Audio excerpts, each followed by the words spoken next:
Grâce à cet événement, on voit beaucoup de pays, beaucoup d'art de beaucoup de pays différents, beaucoup de créativité et ça nous permet de découvrir et de se rendre compte en fait qu'il y a vraiment un potentiel. L'artisanat africain connaît actuellement une renaissance qui transcende les frontières de la tradition pour s'inscrire dans une dynamique moderne et créative.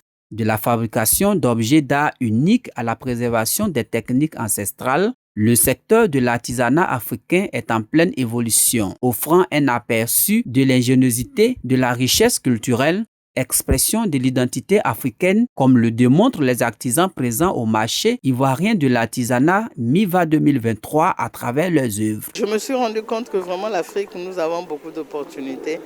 On a une richesse qu'on doit exploiter.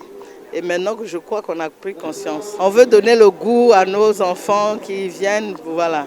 On voit beaucoup de pays, beaucoup d'art de beaucoup de pays différents, beaucoup de créativité et ça nous permet de découvrir et de se rendre compte en fait qu'il y a vraiment un potentiel.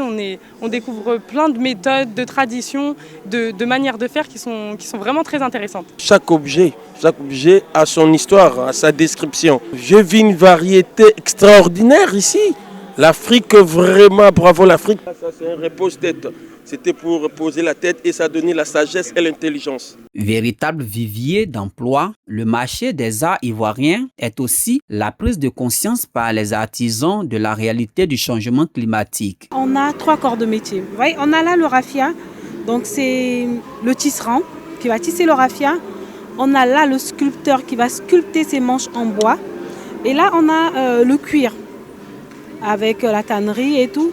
Et on a aussi le maroquinier qui vient faire tout l'assemblage, vous voyez. Et là, on a le bijoutier avec le bronze pour faire le pois baoulé qui est typiquement ivoirien. J'ai présenté ma collection qui a été faite avec les perles en bois. Parce que compte tenu de l'environnement, nous le savons tous, avec le réchauffement climatique, les matières premières auxquelles je travaille avec, c'est du plastique. Un sac comme ça, je peux faire au moins 4 jours. Pour les autorités et pouvoirs publics, il faut mettre le développement de l'artisanat au cœur des politiques de développement en encourageant la consommation locale. On se sent admiratif en fait des compétences, de voir les compétences et le toucher permet vraiment de ressentir tout le travail qu'il y a. Et ici, on se rend compte que c'est vraiment artisanal, que c'est vraiment du fait main et il y a beaucoup de belles choses à découvrir. L'Afrique a toujours été à la pointe de la créativité. La preuve, c'est que les gens copient chez nous et vont faire ailleurs. Donc là, on n'a aucun doute. La seule chose qui nous a toujours manqué, c'est la valorisation par nous-mêmes de notre artisanat. Et c'est ce que les pays africains ont compris dorénavant. Ils valorisent eux-mêmes leur artisanat. Nous voulons dorénavant transformer localement nos ressources, notre production et la vendre en produits finis. Le Made in Africa est vraiment en marche, il y a vraiment beaucoup d'avenir et je pense qu'on est au début de quelque chose qui va se développer et qui va vraiment devenir encore plus beau qu'il n'est déjà. Là, je dirais que l'artisanat a déjà toute sa place aujourd'hui et je pense que demain, ça sera encore mieux. Si nous voulons parler du Made in Africa, effectivement, c'est à travers l'artisanat.